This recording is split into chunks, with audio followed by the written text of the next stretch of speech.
Welcome to my channel. I am Rajesh. ಇವತ್ತಿನ ವಿಡಿಯೋದಲ್ಲಿ John ಮೇಸ್ಫೀಲ್ಡ್ ಅವರು ಬರೆದಿರುವಂಥ ಕಾರ್ಗೋಸ್ ಅನ್ನೋ ಪೊಯಮನ್ನು ಎಕ್ಸ್ಪ್ಲೈನ್ ಮಾಡ್ತಾ ಇದ್ದೀನಿ. ವಿಡಿಯೋವನ್ನು ಕೊನೆ ತನಕ ನೋಡಿ. ನಿಮಗೆ ವಿಡಿಯೋ ಇಷ್ಟ ಆಯಿತು ಅಂತಂದರೆ ಚಾನಲ್ಗೆ ಸಬ್ಸ್ಕ್ರೈಬ್ ಮಾಡಿ ಮತ್ತು ಲೈಕ್ ಮಾಡಿ. ಪೊಯಮನ್ನು ಎಕ್ಸ್ಪ್ಲೈನ್ ಮಾಡೋದಕ್ಕಿಂತ ಮುಂಚೆ ಜಾನ್ ಮೇಸ್ಫೀಲ್ಡ್ ಅವ್ರ ಬಗ್ಗೆ ಬ್ರೀಫ್ ಆಗಿ ಒಂದಷ್ಟು ಇನ್ಫಾರ್ಮೇಷನ್ಸನ್ನು ಟೇಬಲಲ್ಲಿ ಹಾಕಿದ್ದೀನಿ. Just have a look on it. ಇಲ್ಲಿ ಅವ್ರದ್ದು ಬಾಂಡ್ ಡೇಟ್ ಇದೆ ಮತ್ತು ಯಾವಾಗ ಡೆತ್ ಆದ್ರೂ ಅನ್ನೋದಿದೆ. And basically was a poet, novelist, playwright and journalist. So ಇಷ್ಟು ಕೆಲಸಗಳನ್ನ ಕೂಡ ಅವರು ತಮ್ಮ ಲೈಫ್ ಟೈಮ್ನಲ್ಲಿ ಮಾಡಿದ್ರು. And one special thing about him is he was appointed as UK poet laureate. So ಇಂಗ್ಲೆಂಡಿನ ಪೊಯೆಟ್ ಲಾರಿಯೇಟ್ ಆಗಿ ಅಪಾಯಿಂಟ್ ಆಗಿದ್ರು. That is for 37 years.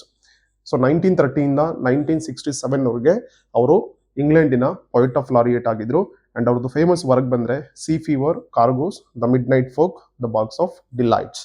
And one more thing, ಈ ಕಾರ್ಗೋಸ್ ಪೊಯಮ್ ಬಗ್ಗೆನೇ ಇರೋದ್ರಿಂದ basically it was associated with sea, ಅಂದರೆ ಅವರು ಕೂಡ ಶಿಪ್ನಲ್ಲಿ ಕೆಲಸ ಮಾಡ್ತಾ ಇರ್ತಾರೆ. ಸೊ ಶಿಪ್ನಲ್ಲಿ ಕೆಲಸ ಮಾಡ್ತಾ ಇದ್ದಿದ್ರಿಂದ ಸೊ ಅದ್ರದ್ದು ವಯೇಜ್ ಹೆಂಗಿರುತ್ತೆ, ಸೊ ಅಲ್ಲಿಂದು ಸೈಲಿಂಗ್ದು ಎಕ್ಸ್ಪೀರಿಯನ್ಸ್ ಹೆಂಗಿರುತ್ತೆ, ಸೈಲರ್ಸ್ಗಳದ್ದು ಪ್ರಾಬ್ಲಮ್ಸ್ ಹೆಂಗಿರುತ್ತೆ, ಇದನ್ನ ತುಂಬ ಹತ್ರದಿಂದ ಕಂಡಂಥವ್ರು. ಆಮೇಲೆ ಸುಮಾರು ತಮ್ಮ ಫಸ್ಟ್ ಹ್ಯಾಂಡ್ ಎಕ್ಸ್ಪೀರಿಯನ್ಸ್ ಅನ್ನ ಇಟ್ಕೊಂಡು ಸೊ ಸಮುದ್ರದ ಬಗ್ಗೆ ಸುಮಾರು ಪೊಯಮ್ಸ್ಗಳನ್ನ ಬರ್ತಿದ್ದಾರೆ. ಅದರಲ್ಲಿ ಒಂದು ಪೊಯಮ್ ಕಾರ್ಗೋಸ್. ಸೊ ಅದ್ರ ಬಗ್ಗೆ ನಾವು ಇವಾಗ ಡಿಸ್ಕಸ್ ಮಾಡ್ತಾ ಇದ್ದೀವಿ. ಓಕೆ, ಸೊ ಇದರಲ್ಲಿ ಮೈನ್ ಆಗಿ 3 ಸ್ಟ್ಯಾನ್ಸಾಗಳು ಬರುತ್ತೆ. ನೀವು ಇಲ್ಲಿ ಒಮ್ಮೆ ಈ ಇಮೇಜಸ್ಗಳನ್ನ ಗ್ಲಾನ್ಸ್ ಮಾಡಿ. ಇಲ್ಲಿ ಓಕೆ, 3 ಥರದ್ದಿದೆ. ಸೊ 3 ಥರದ್ರಲ್ಲೂ ನಾನು 3 ಇಮೇಜಸ್ಗಳಲ್ಲಿ ಶಿಪ್ಪನ್ನು ಹಾಕಿದ್ದೀನಿ. ಆ ಶಿಪ್ ಒಳಗಡೆ ಬೇರೆ ಬೇರೆ ಐಟಮ್ಸ್ಗಳಿದ್ದಾವೆ.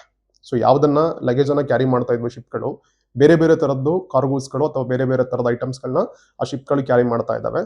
ಸೊ 3 ಟೈಮ್ ಸ್ಪಾನ್ ಅನ್ನು ತಗೋತಾರೆ.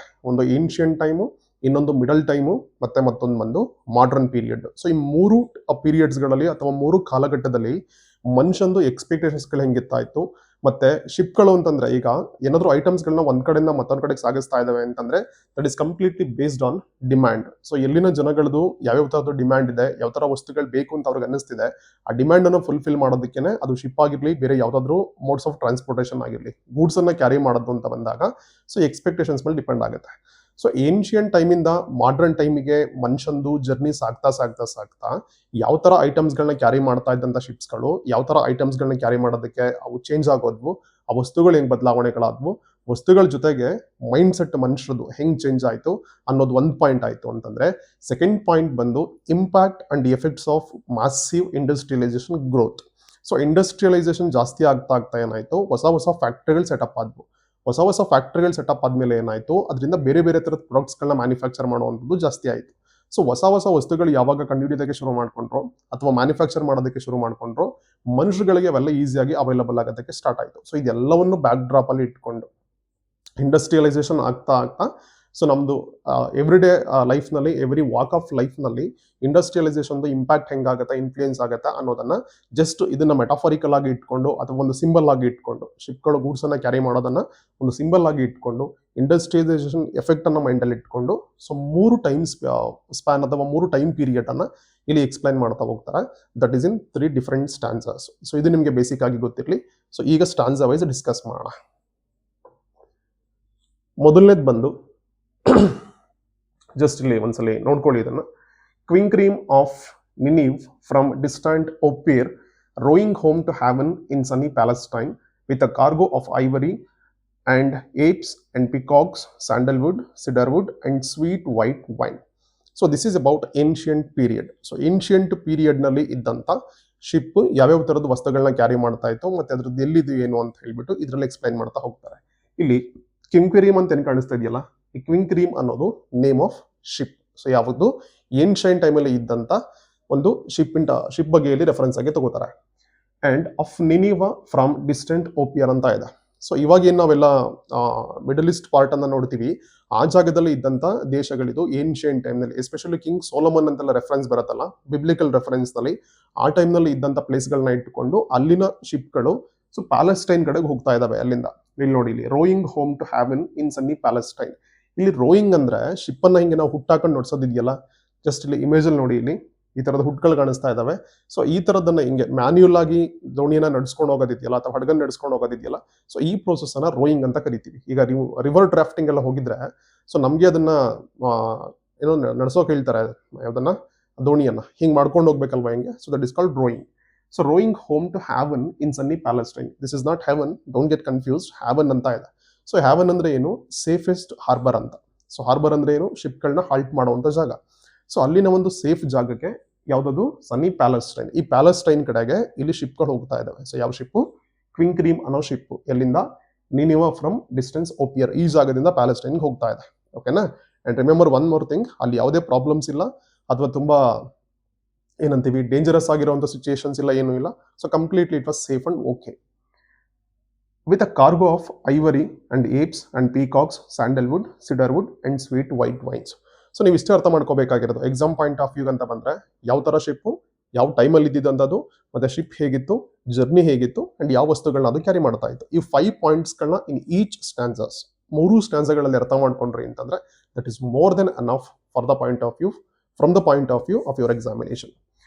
ಸೊ ಇದಕ್ಕೆ ಬರೋಣ ಇವಾಗ. ಸೊ ಒಂದು ಐವರಿಯನ್ನು ಕ್ಯಾರಿ ಮಾಡ್ತಾ ಇದೆ. ಐವರಿ ಅಂದ್ರೆ ಏನು, ಎಲಿಫೆಂಟ್ ಟಸ್ಕ್, ಆನೆ ದಂತವನ್ನ ಕ್ಯಾರಿ ಮಾಡ್ತಾ ಇದ್ವು. ಅಂಡ್ ಏಪ್ಸ್ ಅಂದ್ರೆ ಕೈಂಡ್ ಆಫ್ ಮಂಕೀಸ್, ಇಲ್ಲಿ ಕಾಣಿಸ್ತಾ ಇದೆ ನೋಡಿ ಇಮೇಜ್ ನಲ್ಲಿ. ಸೊ ಮಂಕೀಸ್ ಇದಾವೆ, ಇಲ್ಲಿ ಪೀಕಾಕ್ಸ್ ಇದೆ, ಸ್ಯಾಂಡಲ್ವುಡ್ ಇದೆ, ಸಿಡಾರ್ ವುಡ್ ಇದೆ, ಅಂಡ್ ನೆಕ್ಸ್ಟ್ ಬಂದು ಸ್ವೀಟ್ ವೈಟ್ ವೈನ್ ಇದೆ. ಸೊ ಇಷ್ಟುಗಳನ್ನ ಕ್ಯಾರಿ ಮಾಡ್ತಾ ಇತ್ತು.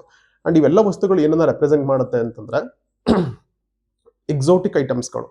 ಎಕ್ಸೋಟಿಕ್ ಐಟಮ್ಸ್ಗಳು ಅಂತಂದ್ರೆ ಒಂದು ದೇಶದಲ್ಲಿ ಇಲ್ಲದೆ ಇರೋದನ್ನ ಬೇರೆ ದೇಶದಿಂದ ಅದನ್ನ ತರಿಸ್ಕೊಳ್ಳೋ ಅಂಥದ್ದು. ಅಂಡ್ ಇವೆಲ್ಲ ತುಂಬಾ ಅಟ್ರಾಕ್ಟಿವ್ ಆಗಿರುವಂತ, ಬ್ಯೂಟಿಫುಲ್ ಆಗಿರುವಂತ kind of luxurious, not exactly luxurious, ಒಂಥರ ಬ್ಯೂಟಿಫುಲ್ ಆಗಿರುವಂತ, ಅಟ್ರಾಕ್ಟಿವ್ ಆಗಿರುವಂತ ವಸ್ತುಗಳಾಗ್ತವೆ. ಅದನ್ನ ಎಕ್ಸೋಟಿಕ್ ಐಟಮ್ಸ್ ಅಂತ ಕರಿತೀವಿ.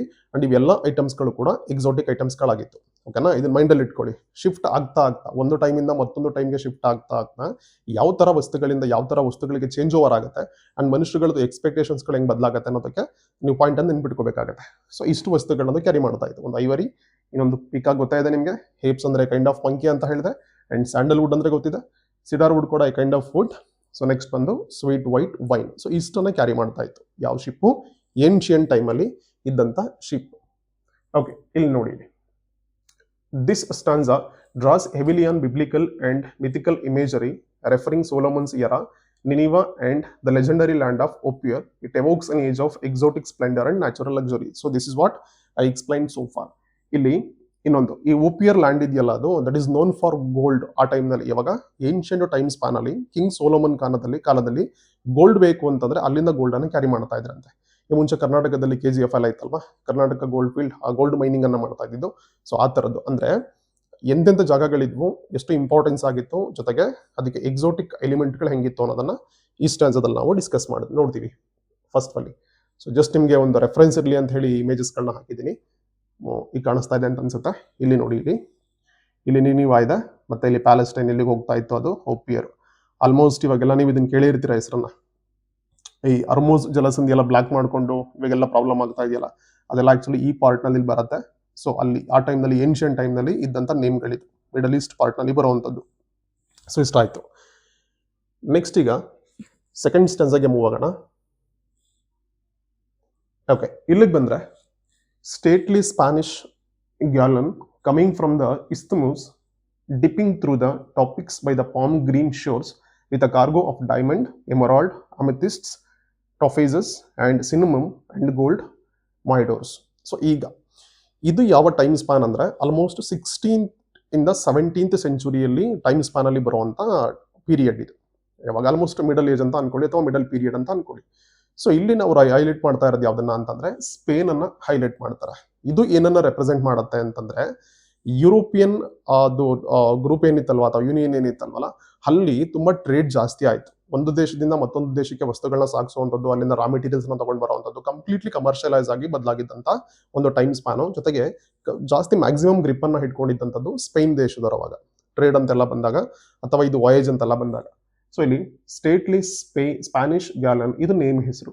ಸೊ ಸ್ಟೇಟ್ಲಿ ಅಂತಂದ್ರೆ ತುಂಬಾ ಏನಂತೀವಿ, ಮೆಜೆಸ್ಟಿ ಆಗಿದ್ದಂಥ, ಒಂದು ಸ್ಟ್ರಾಂಗ್ ಆಗಿದ್ದಂತಹ, ಒಂದು ಪವರ್ಫುಲ್ ಆಗಿದ್ದಂತಹ ಸ್ಪ್ಯಾನಿಷಿನ ಗ್ಯಾಲನ್ ಅಂದ್ರೆ ಶಿಪ್ ಅಂತ ಹೇಳಿ.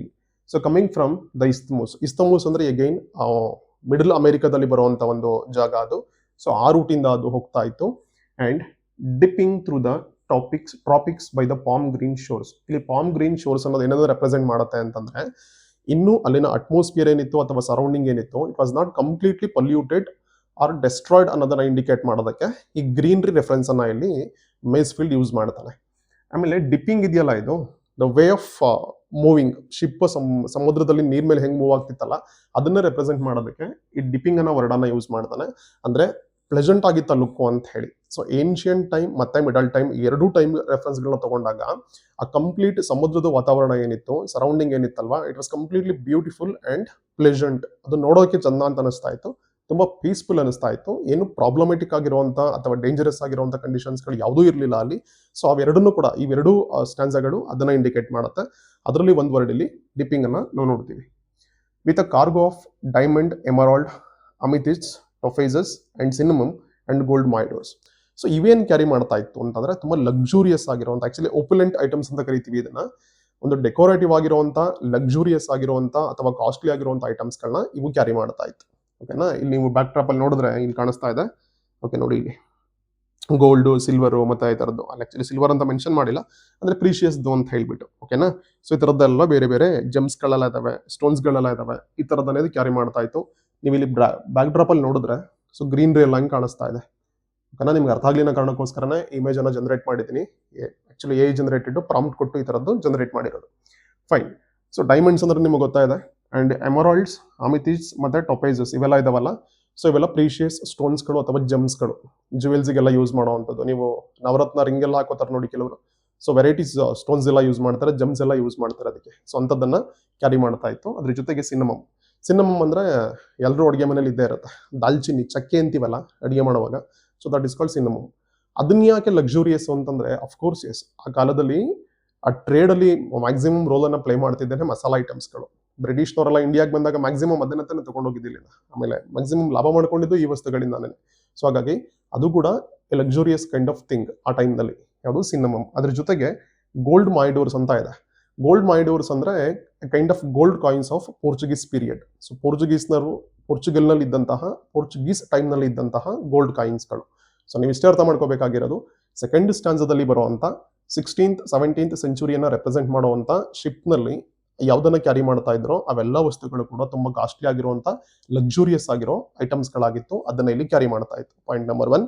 ಪಾಯಿಂಟ್ ನಂಬರ್ 2 ಬಂದ್ರೆ stanza 1 and stanza 2. So what does it mean? Ancient time ಮತ್ತೆ ಮಿಡಲ್ ಟೈಮ್ ಇವೆರಡೂ ಟೈಮ್ಗಳಲ್ಲಿ ಶಿಪ್ಗಳನ್ನ ತಗೊಂಡಾಗ ಅವು ಕ್ಯಾರಿ ಮಾಡ್ತಾ ಇದ್ದಂತ ಗೂಡ್ಸ್ಗಳನ್ನ ನೋಡಿದಾಗ ಅವೆಲ್ಲ ತುಂಬಾ ಪ್ಲೆಸೆಂಟ್ ಆಗಿ ನಂಗೆ ಮನಸ್ಸಿಗೆ ಮುದ ಕೊಡೋ ಅಂತೆ, ಅದನ್ನ ನೋಡಿದ್ರೆ ಖುಷಿ ಅಂತ ಐಟಮ್ಸ್ಗಳನ್ನ ಕ್ಯಾರಿ ಮಾಡ್ತಾ ಇತ್ತು. So hope you understood all the 2 stanzas. ಇದು ಇನ್ನೊಂದ್ಸಲ ನೋಡ್ಕೊಂಡ್ಬಿಡಿ. So this stanza moves forward about 2000 years to the 16th and 17th century, focusing on the height of Spanish Empire's trade routes through the Caribbean and Isthmus of Panama. This era is defined by massive wealth, exploration and precious gems. So exactly, this is what I explained so far. So ಇದೊಂದು ಇರಲಿ ನಿಮಗೆ, ಇದನ್ನ ನೋಡ್ಕೊಳ್ಳಿ, ಒಂದ್ಸಲ glance ಮಾಡಿ ಎಕ್ಸಾಮಿಗೆ ಬರೆಯೋಕ್ಕೆಲ್ಲ ನಿಮಗೆ easy ಆಗುತ್ತೆ. And one more thing, ಯಾರಿಗಾದ್ರೂ ನಿಮಗೆ ಇದ್ರ ಸಂಬಂಧಪಟ್ಟಂಗೆ ಸ್ಟಡಿ ಮೆಟೀರಿಯಲ್ಸ್ PDF ಬೇಕು ಅಂತಂದ್ರೆ ಕಾಮೆಂಟ್ ಬಾಕ್ಸ್ನಲ್ಲಿ ಅದನ್ನು ನೀವು ಮೆನ್ಷನ್ ಮಾಡಿ. ಮತ್ತೆ ವಾಟ್ಸಪ್ ಗ್ರೂಪ್ದು ನಾನು ಲಿಂಕನ್ನು ಹಾಕಿರ್ತೀನಿ. ಸೊ ಅದಕ್ಕೆ ಜಾಯ್ನ್ ಆಗಿ ನೀವು ಹೇಳಿದ್ರೆ ನಾನು ಅದನ್ನು ಸೆಂಡ್ ಮಾಡ್ತೀನಿ, ಅಥವಾ ಡಿಸ್ಕ್ರಿಪ್ಷನ್ ಬಾಕ್ಸ್ನಲ್ಲಿ ಆ್ಯಡ್ ಮಾಡ್ತೀನಿ. Directly you can download it. PDF ಬೇಕು ಅಂತ ನಿಮ್ಗೆ ಏನಾದರೂ ಅನಿಸಿದ್ರೆ, ಆ್ಯಂಡ್ ವಿಡಿಯೋ ಇಷ್ಟ ಆಯಿತು ಅಂತಂದರೆ ಲೈಕ್ ಮಾಡಿ, ನಿಮ್ಮೆಲ್ಲ ಫ್ರೆಂಡ್ಸ್ಗಳಿಗೂ ಶೇರ್ ಮಾಡಿ. ಓಕೆ, ನೆಕ್ಸ್ಟ್ ಬರೋಣ ಇವಾಗ. Third and last stanza. So ಇದು ಮಾಡರ್ನ್ ಟೈಮನ್ನು ರೆಪ್ರೆಸೆಂಟ್ ಮಾಡುವಂಥ ಸ್ಟ್ಯಾನ್ಸಾ ಆಗಿದೆ. ಎಸ್ಪೆಷಲಿ ಯಾವ ಟೈಮ್ನಲ್ಲಿ ಜಾನ್ ಮೆಸ್ಫೀಲ್ಡ್ ಬದುಕಿದ್ನೋ ಅಥವಾ ಸಮುದ್ರ ಜೊತೆಗೆ ಒಂದೊಂದು ಡೀಪ್ ಕನೆಕ್ಷನ್ ಎಲ್ಲ ಇತ್ತು. ಸೊ ಆ ಟೈಮ್ನಲ್ಲಿ ಅವ್ನು ನೋಡಿದ್ದನ್ನ ಇಲ್ಲಿ ಜಸ್ಟ್ ರೆಕಾರ್ಡ್ ಮಾಡ್ತಾ ಹೋಗ್ತಾನೆ. ಕಂಟೆಂಪರರಿ ಟೈಮ್ ಅಂತ ಅನ್ಕೊಳ್ಬೋದು ಬೇಕಾದ್ರೆ ಇದನ್ನ. ಸೊ ಇದನ್ನ ಹೇಳಿದ್ ನಾನು, the time which witnessed the massive growth in industrialisation. ಅದನ್ನ ನಾವಿಲ್ಲಿ ನೋಡ್ತೀವಿ ಈ ಸ್ಟ್ಯಾನ್ಸ್ ಅಲ್ಲಿ. Dirty British coaster with a salt cake smoke stack butting through the channel in the mad March days with a cargo of Tyne coal, road rails, pig lead, firewood, iron ware and cheap tin trays. Okay, so ಈಗ ಬರ್ತೀವಿ ನಾವು contemporary ಟೈಮಿಗೆ. ಶುರು ಮಾಡ್ಕೊಳ್ಳೋದು ಹೆಂಗ್ ಮಾಡ್ತಾನೆ ನೋಡಿ ಇಲ್ಲಿ ಮೆಸ್ಫೀಲ್ಡ್. ಡರ್ಟಿ ಬ್ರಿಟಿಷ್ ಕೋಸ್ಟರ್ ಅಂತ ಸ್ಟಾರ್ಟ್ ಮಾಡ್ತಾನೆ.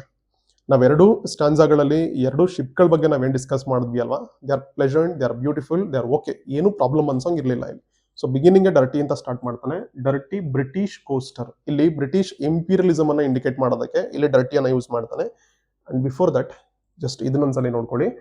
ದ ಇಂಡಸ್ಟ್ರಿಯಲ್ ಎರಾ ಯಾವುದು ನಾವು ಥರ್ಡ್ ಸ್ಟ್ಯಾನ್ಸಲ್ಲಿ ನೋಡುವಂಥ ಕಂಟೆಂಪರರಿ ಪೀರಿಯಡ್ ಏನಿದೆಯಲ್ಲ, ಸೊ ಅದು ಇಂಡಸ್ಟ್ರಿಯಲ್ ಎರಾ ಅಥವಾ time. Masefield's contemporary early 20th century Britain. It centers on a steam-powered coastal trade ship battling the harsh weather of the English Channel. Okay, journey ಹೆಂಗಿತ್ತು ಅನ್ನೋದನ್ನು ಕೂಡ ಇಲ್ಲಿ explain ಮಾಡ್ತಾನೆ. ವಾಪಸ್ ಬನ್ನಿ ಇಲ್ಲಿ. So dirty British coaster with a salt cake smoke stock. So ಇಲ್ಲಿ dirty ಅಂತ ಯಾಕೆ ಅಂತಂದ್ರೆ ಅವೆಲ್ಲ ಕ್ಯಾರಿ ಮಾಡ್ತಾ ಇದ್ದಿದ್ದು ವಸ್ತುಗಳೇ ಹಂಗಿದ್ವು. ಓಕೆನಾ. ಈಗ ನಾವು ತುಂಬಾ ಪ್ಲೆಸೆಂಟ್ ಆಗಿರುವಂತ, ರೇರ್ ಆಗಿರುವಂತ, ಬ್ಯೂಟಿಫುಲ್ ಆಗಿರುವಂತ ವಸ್ತುಗಳನ್ನ ಹ್ಯಾಂಡಲ್ ಮಾಡೋದಕ್ಕೂ ಆರ್ಡಿನರಿ ಆಗಿ, ಕಾಮನ್ ಆಗಿ, ಏನೂ ಇಂಪಾರ್ಟೆನ್ಸ್ ಇಲ್ಲದ ವಸ್ತುಗಳನ್ನ ಅದನ್ನ ಹ್ಯಾಂಡಲ್ ಮಾಡೋದಕ್ಕೂ ತುಂಬಾ ವ್ಯತ್ಯಾಸ ಇದೆ. Very simple. ನಮ್ಮ ಮನೆಗಳಲ್ಲಿ ಕಸ ಎಲ್ಲ ಎತ್ತಾಕೋ ಡಸ್ಟ್ ಪ್ಯಾನ್ ಇರುತ್ತೆ, ಅದು ಕಸ ಎತ್ತಾಕೋದಿರತ್ತಲ್ವಾ, ಅದನ್ನ ಟ್ರೀಟ್ ಮಾಡೋದಕ್ಕೂ ನಾವು ಜುವೆಲ್ಸ್ನೆಲ್ಲ ಟ್ರೀಟ್ ಮಾಡೋದಕ್ಕೂ ವ್ಯತ್ಯಾಸ ಇರಲ್ವಾ. ಸೊ ಹಂಗೆ ಕಂಪೇರ್ ಮಾಡ್ಕೊಳ್ಳಿ ಅದನ್ನ ಅಷ್ಟೇ. So simple. ಬ್ರಿಟಿಷ್ ಕೋಸ್ಟರ್ ಅನ್ನ ಇಂಡಿಕೇಟ್ ಮಾಡುತ್ತೆ. ಬ್ರಿಟನ್ನ ಅಥವಾ ಇಂಗ್ಲೆಂಡಿನ ಇಂಪೀರಿಯಲಿಸ್ಟಿಕ್ ಮೈಂಡ್ ಸೆಟ್ ಏನಿತ್ತು, ಸೊ ಅದನ್ನ ಇಲ್ಲಿ ಇಂಡಿಕೇಟ್ ಮಾಡುವಂಥದ್ದು. ಕಂಪ್ಲೀಟ್ ಎಲ್ಲವನ್ನು ಟ್ರೇಡ್ ಪಾಯಿಂಟ್ ಆಫ್ ವ್ಯೂ ಇಂದ ಹೆಂಗ್ ನೋಡ್ತಾ ಇತ್ತು, ಕಮರ್ಷಿಯಲ್ ಪಾಯಿಂಟ್ ಆಫ್ ವ್ಯೂ ಇಂದ ಹೆಂಗ್ ನೋಡ್ತಾ ಇತ್ತು, ಬಿಕಾಸ್ ಆಫ್ ಇಂಡಸ್ಟ್ರಿಯಲೈಸೇಷನ್. ಸೊ ಅದನ್ನ ಇಲ್ಲಿ ರೆಪ್ರೆಸೆಂಟ್ ಮಾಡುತ್ತೆ. ಅಂಡ್ ನೆಕ್ಸ್ಟ್ ಬಂದ್ರೆ with a salt cake smoke stack ಅಂತ ಇದೆ. ಸೊ ಅವೆರಡು ಶಿಪ್ಗಳು ಹೆಂಗ್ ಬ್ಯೂಟಿಫುಲ್ ಆಗಿತ್ತೋ, it is dead opposite for both those two ships. ಯಾವಾಗ ಏನ್ಷಿಯಂಟ್ ಮತ್ತೆ ಮಾಡರ್ನ್ ಟೈಮ್ ಕಂಪೇರ್ ಮಾಡ್ಕೊಂಡ್ರೆ ಇಲ್ಲಿ ಇದು ನೋಡಿ, ಇದನ್ನ ಐ ಥಿಂಕ್ ನಿಮ್ಗೆ ಕಾಣಿಸ್ತಿದೆ ಅಂತ ಅನ್ಕೋತೀನಿ. ಇಲ್ಲಿ ಇಮೇಜ್ ಇಲ್ಲಿ ಶಿಪ್ ಇದೆ. ಸೊ ಅದ್ರದಲ್ಲಿ ಸ್ಟೀಮ್ ಎಂಜಿನ್ಸ್ ಎಲ್ಲ ಬಂದಿತ್ತು ಅಷ್ಟೊತ್ತಿಗೆ. ಸೊ ಅದನ್ನ ಇಲ್ಲಿ ಹೊಗೆ ಹೋಗ್ತಾ ಇದೆ. ಹೊಗೆ ಹೋಗೋದೇನಾಗುತ್ತೆ, ಸಮುದ್ರದ ನದಿ ನೀರಲ್ಲಿ ಸಮುದ್ರದ ನೀರಿರುತ್ತಲ್ವಾ, ನದಿ ಅಲ್ಲ ಸಾರಿ, ಸಮುದ್ರದ ಉಪ್ಪು ನೀರು ಇರುತ್ತಲ್ವಾ. ಸೊ ಸಾಲ್ಟ್ ಕಂಟೆಂಟ್ ಎಲ್ಲ ಮಿಕ್ಸ್ ಆಗಿದ್ದು ಗಾಳಿ ಬೀಸ್ತಾ ಏನ್ ಮಾಡುತ್ತೆ, ಈ ಮೆಟಲ್ ಕಾಂಟ್ಯಾಕ್ಟ್ ಬಂದಾಗ ಒಂದು ಥಿಕ್ ಲೇಯರ್ ತರ ಫಾರ್ಮ್ ಆಗುತ್ತೆ ಇದು. ಓಕೆನಾ. ಇಟ್ ಲುಕ್ಸ್ ಅಗ್ಲಿ. ಅದನ್ನ ಇಂಡಿಕೇಟ್ ಮಾಡೋದಕ್ಕೆ ಸಾಲ್ಟ್ ಕೇಕ್ ಸ್ಮೋಕ್ ಸ್ಟಾಕ್ ಅಂತ ಇದೆ. ಸೊ ಅದು ಸ್ಮೋಕ್ ಹೋಗುವಂತ ಪೈಪ್ಗಳ ಮೇಲೆಲ್ಲ ಆ ಸಾಲ್ಟ್ ಕಂಟೆಂಟ್ ಎಲ್ಲ ಕುತ್ಕೊಂಡು ಒಂದು ಲೇಯರ್ ತರ ಕವರ್ ಆಗ್ತಾ ಇತ್ತು, ಹಂಗೆ ಕಾಣಿಸ್ತಾ ಇತ್ತು. ಸೊ ದಟ್ ಈಸ್ ವೈ ಅದು ಡರ್ಟಿ ಅಂತ ಇಲ್ಲಿ ಅದನ್ನ ಅಡ್ರೆಸ್ ಮಾಡ್ತಾನೆ. Batting through the channel. Channel ಅಂದ್ರೆ ಅದು ಸಿ ಪ್ಯಾಸೇಜ್ ಅನ್ನ ಇಂಡಿಕೇಟ್ ಮಾಡ್ತಾ ಇರುವಂತದ್ದು. ಬಟ್ಟಿಂಗ್ ಅಂದ್ರೆ ನಾವು ಡಿಪ್ಪಿಂಗ್ ನೋಡಿದ್ವಿ ಸೆಕೆಂಡ್ ಸ್ಟಾನ್ಸಾಗಿ ಬಂದಾಗ, ಇಲ್ಲಿ ಬಟ್ಟಿಂಗ್ ಅಂತ ಇದೆ. ಸೊ ನಾವು ಇವಾಗ ಸ್ಪೀಡಾಗಿ ಹೋಗುವಂತ ಶಿಪ್ ಅಥವಾ ಬೋಟು ನದಿಲಿ ಹೋಗ್ಬೇಕಾದ್ರೆ ಫುಲ್ ನೀರನ್ನು ಸೀಳ್ಕೊಂಡು ಮುಂದಕ್ಕೆ ಹೋಗ್ತಿರುತ್ತೆ. That looks harsh. ಸೊ ಅದು ಹಾರ್ಶ್ನೆಸ್ ಅನ್ನ ಇಂಡಿಕೇಟ್ ಮಾಡೋದಕ್ಕೆ ಇಲ್ಲಿ ಬಟ್ಟಿಂಗ್ ಅನ್ನೋ ವರ್ಬನ್ನ ಯೂಸ್ ಮಾಡ್ತಾನೆ. Through the channel in the mad March days.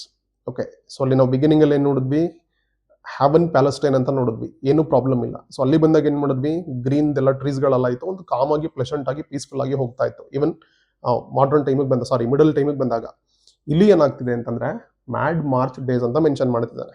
So ಯಾಕೆ ಅಂತಂದ್ರೆ because of uncertainty in weather. So ಯಾವಾಗ ತುಂಬಾ ಗಾಳಿ ಜೋರಾಗಿ ಬೀಸುತ್ತೆ, ಯಾವಾಗ ವೇವ್ಸ್ಗಳು ಜಾಸ್ತಿ ಆಗುತ್ತೆ, ಸೊ ಯಾವಾಗ ಅದು that is not suitable for voyage ಅನ್ನಂಗ್ ಆಗುತ್ತೆ ಅಂತ ಎಕ್ಸ್ಪೆಕ್ಟ್ ಮಾಡಕ್ ಆಗ್ತಿರ್ಲಿಲ್ಲ. ಸೊ ಆ ತರದ್ದು ಟೈಮ್ ಅದು, ಎಸ್ಪೆಷಲಿ ಮಾರ್ಚ್ ಮಂತ್. ಸೊ ಆ ಮಾರ್ಚ್ ಮಂತ್ ನಲ್ಲಿ ಅನ್ಸರ್ಟನ್ ಆಗಿರೋ ವೆದರ್ ಮಧ್ಯದಲ್ಲಿ ಯಾವಾಗ ಏನಾಗ್ಬಿಡುತ್ತೋ ಅನ್ನೋ ಭಯದಲ್ಲಿ ಸೊ ಅಲ್ಲಿ ಶಿಪ್ಗಳನ್ನ ರನ್ ಮಾಡಬೇಕಾಗಿರುವಂತ ಕಂಡೀಷನ್ ಎಲ್ಲ ಸೈಲರ್ಗಳಿಗೆ ಇತ್ತು. ಅದನ್ನ ಇದು ಇಂಡಿಕೇಟ್ ಮಾಡುತ್ತೆ. It means that not completely safe ಅನ್ನೋದನ್ನ ರೆಪ್ರೆಸೆಂಟ್ ಮಾಡೋದಕ್ಕೆ. And with a cargo of Tyne coal, road rails, pig lead, firewood, iron ware and cheap tin trays. So these are the items it was carrying. ಯಾವುದು modern days ನಲ್ಲಿ ಬರುವಂತ ಶಿಪ್ಗಳು carry ಮಾಡ್ತಾ ಇದ್ದು. Tyne coal ಅಂದ್ರೆ kind of coal from Tyne place. So Tyne ಅನ್ನೋದು place, ಅಲ್ಲಿಂದ ತಗೊಂಡು ಬಂದಂತ ಕೋಲು. ನೆಕ್ಸ್ಟ್ ರೋಡ್ ರೈಲ್ಸ್ ಅಂದ್ರೆ ರೈಲ್ವೆ ಟ್ರ್ಯಾಕ್ಗೆಲ್ಲ ಅದನ್ನ ರೈಲ್ಸ್ ಅನ್ನ ಕಂಬಿಗಳನ್ನ ಯೂಸ್ ಮಾಡ್ತಾರಲ್ವಾ. ಸೊ ಆ ತರದ ಮೆಟೀರಿಯಲ್ಸ್ಗಳು. ಪಿಗ್ ಲೆಡ್ ಅಂದ್ರೆ ಹಂದಿ ಅನ್ಕೋಬೇಡ್ರಿ ಇದನ್ನ, ನಮ್ಮಲ್ಲಿ ಜಸ್ಟ್ ಲೈಕ್ ರಾ ಲೆಡ್. ಲೆಡ್ ಅಂದ್ರೆ ಸತು ಅಂತೀವಲ್ಲ ನಾವು, ಸೊ ಆ ಲೆಡ್. ನೆಕ್ಸ್ಟ್ ಫೈರ್ ವುಡ್ ಗೊತ್ತಿದೆ ನಿಮಗೆ, and iron ware and cheap tin trays. So trays ಎಲ್ಲ ಇಲ್ಲಿ ಕಾಣಿಸ್ತಾ ಇದಾವೆ. ಸೊ ಈ ತರದ್ದಾಗಿರುವಂತ ಎಲ್ಲ ಚೀಪ್ ಆಗಿರುವಂತ ಅಥವಾ ಡೇ ಟು ಡೇ ಲೈಫಲ್ಲಿ ಯೂಸ್ ಮಾಡುವಂಥ ವಸ್ತುಗಳನ್ನ ಇದು ಕ್ಯಾರಿ ಮಾಡ್ತಾ ಇತ್ತು. ಸೊ ಯಾವುದೇ ಬ್ಯೂಟಿ ಇಲ್ಲ, ಯಾವುದೇ ಲಕ್ಸುರಿಯಸ್ ಆಗಿರೋದಿಲ್ಲ, ಮತ್ತು ಯಾವುದೇ ವಾವ್ ಅಬ್ಬಾ ಅನ್ನೋ ಥರ ಐಟಮ್ಸ್ಗಳು ಯಾವುದೂ ಇಲ್ಲ. ಅದನ್ನ ಇದು ರೆಪ್ರೆಸೆಂಟ್ ಮಾಡುತ್ತೆ. Purely the result of massive industrialisation and mass productivity ಅದನ್ನ ಇದು ರೆಪ್ರೆಸೆಂಟ್ ಮಾಡುತ್ತೆ. ಸೊ ಇಷ್ಟು 3 ಸ್ಟ್ಯಾನ್ಜಸ್ಗಳಲ್ಲಿ ಜಾನ್ ಮೇಸ್ಫೀಲ್ಡು ಅದನ್ನು ಎಕ್ಸ್ಪ್ಲೈನ್ ಮಾಡುವಂಥದ್ದು. ಓಕೆ, ಈಗ ಥೀಮ್ಸ್ಗೆ ಬರೋಣ. ನನಗೆ ಪ್ರತಿ ಥರದ ಕಂಟೆಂಟನ್ನು ಮಾಡುವಾಗ ಹೇಳ್ತಾ ಇರ್ತೀನಿ, ಎಕ್ಸಾಮ್ ಪಾಯಿಂಟ್ ಆಫ್ ವ್ಯೂ ಅಂತ ಬಂದರೆ, especially when it comes to writing answer for 5 and 10 marks questions, themes is very important and that plays vital role. ಇದನ್ನ ನಾವೆಲ್ಲ ಆ್ಯಡ್ ಮಾಡಿಕೊಂಡು ಎಕ್ಸಾಮ್ಸ್ನಲ್ಲಿ ಆನ್ಸರ್ ಆಗಿ ಬರ್ದ್ರಿ ಅಂತಂದರೆ, so there are more possibilities to get maximum marks. So ಹಾಗಾಗಿ ಥೀಮ್ಸ್ಗಳು ನೋಡಿ ಒಂದ್ಸಲಿ. The decline of romance and beauty. Romance ಅಂದರೆ ಸಿನಿಮಾದಲ್ಲಿ ತರೋದು ಅಂತ ನ್ಯಾರೋ ಸೆನ್ಸಲ್ಲಿ ತಗೋಬೇಡಿ. ಬ್ಯೂಟಿಫುಲ್ ಆಗಿರುವಂಥದ್ದು, ತುಂಬ ಅಟ್ರಾಕ್ಟಿವ್ ಆಗಿರೋದು ಅಂತ ಅರ್ಥ ಅಲ್ಲಿ. ಸೊ ಫಸ್ಟ್ 2 ಶಿಪ್ಗಳನ್ನ ನೋಡಿದ್ರೆ, ಅದರಲ್ಲಿ ಕ್ಯಾರಿ ಮಾಡ್ತಾ ಇದ್ದಂಥ ಐಟಮ್ಸ್ಗಳನ್ನ ನೋಡಿದ್ರೆ, ಲಾಸ್ಟ್ ಒನ್ ಬಂದಂತಹ ಮಾಡರ್ನ್ ಟೈಮನ್ನು ರೆಪ್ರೆಸೆಂಟ್ ಮಾಡ್ತಿರುವಂಥ ಶಿಪ್ಪಲ್ಲಿರುವಂಥ ಐಟಮ್ಸ್ಗಳಿದ್ವಲ್ಲ, they are not at all beautiful, they are not at all romantic. So ಹಂಗಾಗಿ ಅದು ಹೆಂಗೆ ಕಡಿಮೆ ಆಗ್ತಿದೆ ಡೇ ಬೈ ಡೇ ಅಂತ ಹೇಳಿ. Then the harsh reality of the industrial revolution. Obviously yes. So industrial revolution ಆದಮೇಲೆ ಏನಾಯಿತು, ಕಂಪ್ಲೀಟ್ಲಿ ಎಲ್ಲವನ್ನೂ ಕೂಡ ಕಮರ್ಷಿಯಲೈಸ್ಡ್ ಆಗಿ ನೋಡೋದಕ್ಕೆ ಸ್ಟಾರ್ಟ್ ಮಾಡ್ಕೊಂಡ್ವಿ. ಅದ್ರ ಇಂಪ್ಯಾಕ್ಟ್ ಹೆಂಗಾಯಿತು, ಮತ್ತು ಯಾವ ವಸ್ತುಗಳದ್ದು ಡಿಮ್ಯಾಂಡ್ ಇದ್ದಿದ್ದು, ಅಂದರೆ ಈಗ ವಸ್ತುಗಳಿಗೆ ಡಿಮ್ಯಾಂಡ್ ಇಲ್ಲ ಅಂತಲ್ಲ, ಮ್ಯಾಸಿವ್ ಆಗಿ ಹೆಂಗೆ ಅದನ್ನು ಟ್ರಾನ್ಸ್ಪೋರ್ಟೇಷನ್ ನಡೀತಾ ಇದೆ, ಮ್ಯಾಸಿವ್ ಆಗಿ ಸರ್ಕ್ಯುಲೇಷನ್ ಹೆಂಗಾಗ್ತಾ ಇದೆ ಅನ್ನೋದನ್ನ ರೆಪ್ರೆಸೆಂಟ್ ಮಾಡುವಂಥದ್ದು. ಆ್ಯಂಡ್ ಥರ್ಡ್ ಒನ್ ಬಂದರೆ utility versus luxury. So obviously first two ships and those items were representing luxury, whereas the last items are representing the utility. Utility ಅಂತಂದರೆ ನಮಗೆ ಉಪಯೋಗ ಆಗಿ ಬರೋವಂಥ, ಡೈಲಿ ಉಪಯೋಗಿಸುವಂಥ ವಸ್ತುಗಳು ಅನ್ನೋ ಸೆನ್ಸಲ್ಲಿ ಅರ್ಥ ಮಾಡ್ಕೋಬೇಕು. And then inevitability of change on time. Obviously ನಾವೆಲ್ಲರೂ ಕೂಡ ಚೇಂಜಸನ್ನು ಅಕ್ಸೆಪ್ಟ್ ಮಾಡ್ಕೊಳ್ಳೇಬೇಕು. ಒಂದು ಟೈಮ್ನಲ್ಲಿ, ಒಂದು ಪೀರಿಯಡ್ನಲ್ಲಿ ಇದ್ದಂಥ ಲೈಫ್ ಸ್ಟೈಲ್ಗಳಾಗಿರಲಿ, ಅಥವಾ ಸಿಸ್ಟಮ್ ಆಗಿರಲಿ, ಅಥವಾ ನಮ್ಮ ಸರೌಂಡಿಂಗ್ ಆಗಿರಲಿ, ನೆಕ್ಸ್ಟ್ ಇನ್ನೊಂದು ಹೆಜ್ಜೆಗೆ ಯಾವುದೇ ಕಾರಣಕ್ಕೂ ಇರೋದಿಲ್ಲ. ಅದು ಜನರೇಷನ್ ಎಲ್ಲ ಬದಲಾಗ್ತಿರಬೇಕು. ಇಟ್ ಇಸ್ ಪ್ಯೂರ್ಲಿ ಇನ್ನೆವಿಟಬಲ್ ಅಂದರೆ ಏನು, ಅವಾಯ್ಡ್ ಮಾಡೋಕೆ ಆಗದೆ ಇರೋದು ಅಂತ ಹೇಳಿ. ಸೊ ಇಷ್ಟು ಥೀಮ್ಸ್ಗಳು ಮೇನ್ ಆಗಿ ಈ ಪೋಯಮ್ನಲ್ಲಿ ಬರುತ್ತೆ. ಸೊ ಇದಾಗಿತ್ತು ಜಾನ್ ಮೇಸ್ಫೀಲ್ಡ್ ಅವರ ಕಾರ್ಗೋಸ್ ಪೋಯಮ್. ಸೊ ಅರ್ಥ ಆಗಿದೆ ಅಂತ ಅನ್ಕೋತೀನಿ. ವಿಡಿಯೋ ಲೈಕ್ ನಿಮ್ಗೆ ಇಷ್ಟ ಆದರೆ ಒಂದು ಲೈಕನ್ನು ಒತ್ಬಿಡಿ, ಬಟನ್ನ. ಓಕೆ, ಇದೇ ಥರದ ಕಂಟೆಂಟ್ಗಳಿಗೋಸ್ಕರ ಚಾನಲನ್ನು ಫಾಲೋ ಮಾಡ್ತಾ ಇರಿ. Thank you.